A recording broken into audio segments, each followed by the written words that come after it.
J'aimerais te dire une chose et je vais le dire sincèrement. Tu serais vraiment choqué de voir que presque 80% des personnes autour de toi n'ont rien à faire des actions que tu as posées pour eux. La vraie reconnaissance, elle ne te vient pas des hommes, mais elle te vient de Dieu. Sois prêt à accepter la direction où le Seigneur t'emmène. Bienvenue sur ma chaîne Sauvée par la grâce by Lova.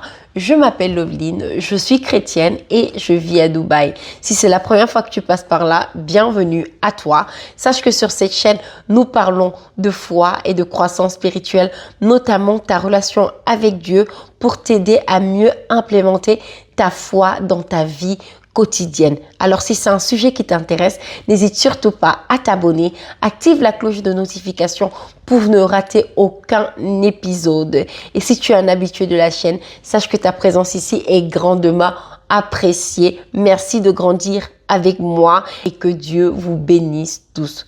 Aujourd'hui, je viens partager avec toi un sujet qui va complètement révolutionner ta vie, qui va complètement changer ta manière d'accueillir toutes les situations qui se présentent à toi, que ce soit positives ou négatives.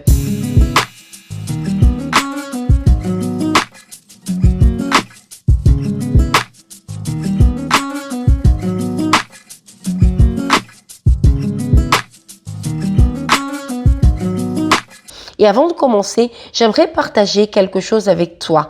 Un jour, je regardais un podcast chrétien et on posait une question à une dame. On lui a demandé « Qu'est-ce que tu aurais aimé savoir avant pour mieux t'aider à vivre ta foi chrétienne ?» Elle a répondu, je cite, « J'aurais aimé savoir qu'il ne faut pas que je m'attende à ce que les autres fassent les choses comme j'espère qu'ils le fassent.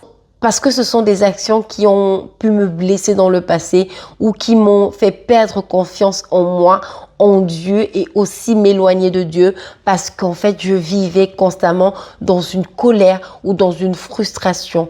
Et du coup, ma relation avec Dieu était vachement entachée. » Et j'aimerais te poser une question simple à toi et qui change tout.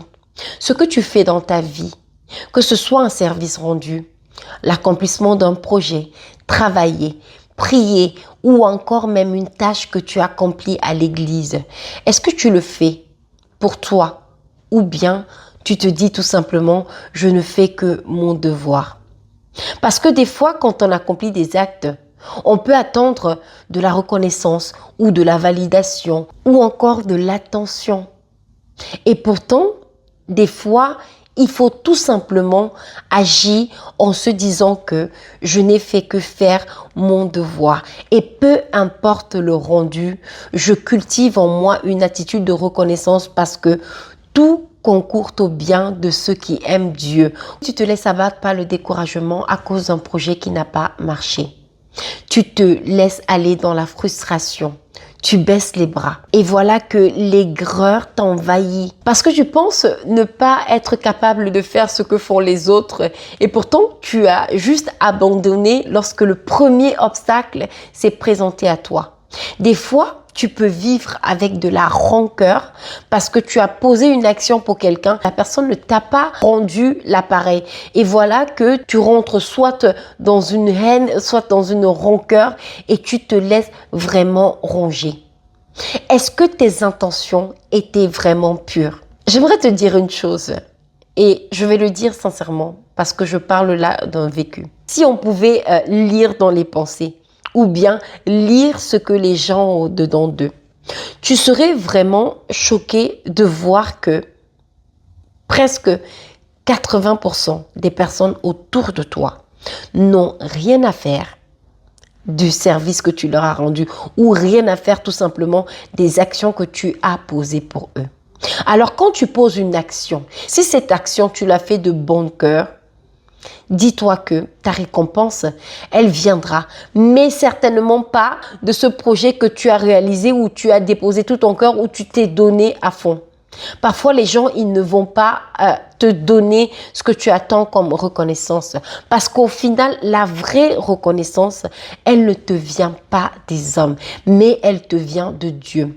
La parole de Dieu nous dit que ne négligeons pas de faire le bien, car nous moissonnerons au temps convenable si nous ne nous relâchons pas. Tant que tu as posé une action, si elle te venait du cœur, si elle était pure, si elle était fondée sur des bases saines, dis-toi simplement que tu as fait ton travail de chrétien. Tu as posé un acte humain. Tout concourt au bien de ceux qui aiment Dieu. Le Seigneur a un plan pour toi. Si demain, tu demandes un service à quelqu'un et la personne refuse de t'aider alors que tu as été là pour elle, remercie le Seigneur. Tout ce qui t'arrive, que ce soit un rejet, que ce soit un refus, le non-aboutissement d'un projet, sache que cela concourt pour ton bien. Ça pourrait être une redirection. En fait, il faut que ce projet soit encore mûr afin de porter de plus beaux fruits que ce que tu vois toi à ton œil nu. Parce que toi, tu regardes à maintenant, tu regardes tout de suite. Mais le Seigneur, lui, il voit la fin. Il va au-delà de ce que toi, tu regardes. Si aujourd'hui, quelqu'un à qui tu as ouvert les bras ou à qui tu as tendu la main refuse de t'aider, ce n'est pas grave. Ça veut tout simplement dire que cette personne n'est pas la personne par laquelle la bénédiction de Dieu va arriver à toi. Tout fait partie du plan. Tout ce qui t'arrive concourt pour ton bien. Des fois, ça te révèle la vraie nature des personnes qui sont autour de toi. Donc, dis tout simplement merci. Cultive cette attitude de gratitude lorsque les choses ne vont pas dans ton sens ou bien comme tu espérais qu'elles arrivent. Lorsque tu fais les choses pour toi, tout ce qui naît, c'est de la frustration. Lorsqu'on ne te remercie pas. Tu es offensé lorsqu'on ne te valorise pas. Tu ressens un sentiment de vide quand personne ne voit tes efforts. Alors que lorsque tu les fais pour Dieu, en te disant que tu ne fais que ton devoir en tant que chrétienne, en tant que personne humaine, tu entres dans un repos et dans une liberté. Tu vas te rendre compte qu'en fait, tu gardes une paix intérieur. Même lorsqu'un obstacle se présente à toi quand tu fais un projet, tu vas avoir ce courage de continuer en te disant bah tiens, peut-être qu'il faut que je fasse encore mieux. Peut-être que ce n'est pas la bonne direction que j'ai empruntée. Peut-être qu'il faut que je revoie mes plans. Tu ne te compares pas aux autres. Tu n'attends rien de l'autre en te disant que ta récompense, elle te viendra de celui qui t'a inspiré à accomplir cet acte ou à dire ces paroles ou bien à faire ces œuvres. Alors, dis-toi que lorsque tu poses un acte, n'attends rien en retour. Lorsque tu te lances dans un projet, sois prêt à accepter la direction où le Seigneur t'emmène. Sois prêt à accepter l'échec en voyant cela comme un signe de bénédiction, comme un signe de redirection. La parole de Dieu nous dit, quoi que vous fassiez, faites-le comme pour le Seigneur, en exprimant par Jésus-Christ votre reconnaissance à Dieu le Père. Faites-le de bon cœur comme pour le Seigneur. C'est très clair. Ne t'attends pas à ce que tu sois validé. Ne t'attends pas à ce que les autres t'applaudissent. Ne t'attends pas à ce que les choses se passent toujours comme tu l'as planifié. Le Seigneur a un plan précis que toi, tu ne vois peut-être pas, mais lui, en fait, il a toute la carte devant lui. Alors, lorsque tu reçois une situation, qu'elle soit positive ou négative, cultive en toi cette attitude de gratitude en te disant que tout concourt pour ton bien, en te disant que tout ce que Dieu fait est bon. Et l'œuvre qu'il a commencée, il va la terminer. S'il t'a utilisé pour aider quelqu'un, il va aussi te récompenser. S'il t'a utilisé pour pouvoir accomplir un projet dans le cadre du travail ou dans le cadre d'un service à l'église, il va aussi diriger tes pas pour que ce plan puisse se réaliser de la manière la plus parfaite. Dieu est bon et Dieu est fidèle et tout ce qu'il veut, c'est notre bien. Tout ce qu'il veut, c'est notre épanouissement. Comment réorienter ton cœur vers Dieu? Premièrement, cultive une attitude de gratitude. Remercie le Seigneur, peu importe les situations, peu importe le rendement de tes actes ou de tes paroles, parce que ce que le Seigneur fait est bon. Deuxièmement, quand tu te lèves, demande au Seigneur de te donner la force de pouvoir accepter la correction, de pouvoir accepter les situations qui arrivent vers toi, qu'elles soient bonnes ou mauvaises.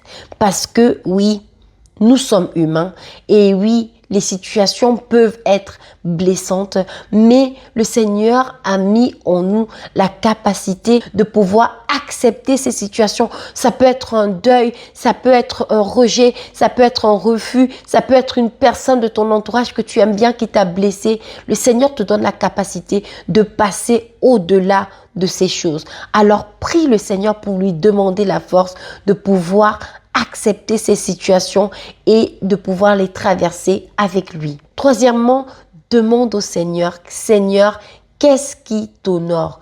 Qu'est-ce qui ne t'honore pas? Qu'est-ce que je fais qui ne fait pas partie de ton plan? Et quatrièmement, remets chacun de tes projets à Dieu, chacune de tes conversations, chacune de tes relations au quotidien, remets-les entre les mains de Dieu.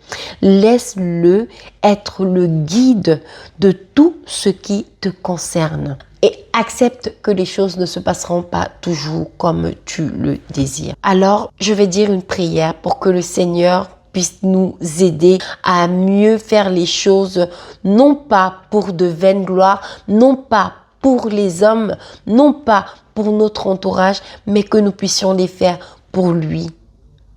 Seigneur, je te dis merci pour la personne qui est en face de cet écran.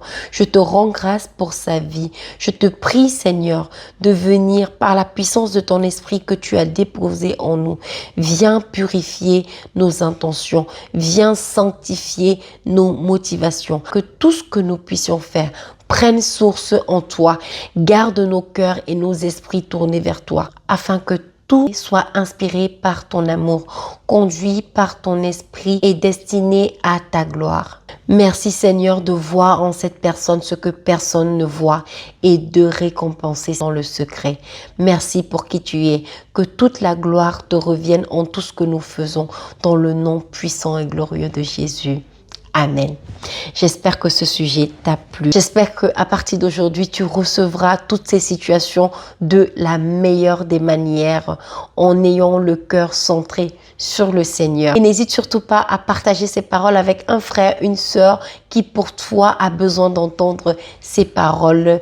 Et n'oublie surtout pas de t'abonner et de mettre en commentaire ce que tu voudrais qu'on discute comme sujet pour les prochaines fois. Que Dieu te bénisse et à bientôt.